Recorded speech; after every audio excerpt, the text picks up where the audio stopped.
দালালের খপ্পরে পড়ে ওমান গিয়ে সবুজ নামের এক যুবকের নিখোঁজ হওয়ার ঘটনাটি অত্যন্ত উদ্বেগজনক এবং দুঃখজনক।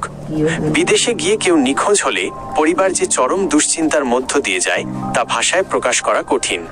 সবুজকে খুঁজে বের করার জন্য বা এই পরিস্থিতিতে করণীয় সম্পর্কে কিছু গুরুত্বপূর্ণ পদক্ষেপ নিচে দেওয়া হলো। পরিবার বা স্বজনদের এই ধাপগুলো দ্রুত অনুসরণ করা উচিত। নিকটস্থ থানায় জিডি করা। বাংলাদেশে যে এলাকা থেকে সবুজ গিয়েছেন সেই এলাকার থানায় দ্রুত একটি সাধারণ ডায়েরি জিডি করুন। সেখানে দালালের নাম, ঠিকানা এবং লেনদেনের তথ্য বিস্তারিত উল্লেখ করুন। এটি আইনি লড়াইয়ের প্রথম ধাপ। 2.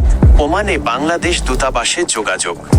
সবুজের পাসপোর্ট নম্বর এবং ওমানে পৌঁছানোর তারিখ সহ বিস্তারিত তথ্য দিয়ে ওমানের মাসকাটে অবস্থিত বাংলাদেশ দূতাবাসে সরাসরি ইমেইল বা ফোন করুন। জরুরি যোগাযোগ। দূতাবাসের শ্রম উইং নিখোঁজ কর্মীদের সন্ধানে সাহায্য করতে পারে। 3.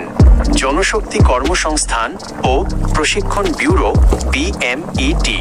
সবুজ যদি বৈধভাবে BMET ক্লিয়ারেন্স নিয়ে গিয়ে থাকেন তবে ঢাকার কাকরাইলে অবস্থিত BMET অফিসে অভিযোগ জানান। আর যদি অবৈধভাবে গিয়ে থাকেন তবে প্রবাসী কল্যাণ ও বৈদেশিক কর্মসংস্থান মন্ত্রণালয়ে লিখিত আবেদন জমা দিন। 4.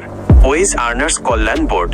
যে কোনো প্রবাসী সমস্যার সমাধানে ওয়েজ আর্নার্স কল্যাণ বোর্ড গুরুত্বপূর্ণ ভূমিকা পালন করে। তাদের প্রবাসী হেল্পলাইন 16135 নম্বরে কল করে সবুজের নিখোঁজ হওয়ার বিষয়টি জানান। 5. ওমান প্রবাসী কমিউনিটির সাহায্য। ওমানে থাকা বিভিন্ন বাংলাদেশি সামাজিক সংগঠন বা ফেসবুক গ্রুপের মাধ্যমে সবুজের ছবি ও পাসপোর্ট তথ্য শেয়ার করে সহায়তা চান। অনেক সময় স্থানীয় প্রবাসীরা অনেক গুরুত্বপূর্ণ তথ্য দিতে পারেন। 6. দালালের বিরুদ্ধে ব্যবস্থা।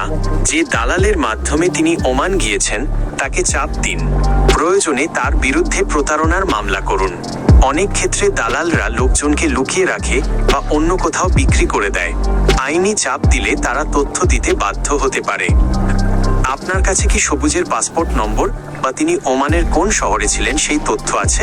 এছাড়া তিনি কোনো দালালের মাধ্যমে গিয়েছিলেন তা জানা থাকলে আইনি পদক্ষেপ নিতে সুবিধা হবে।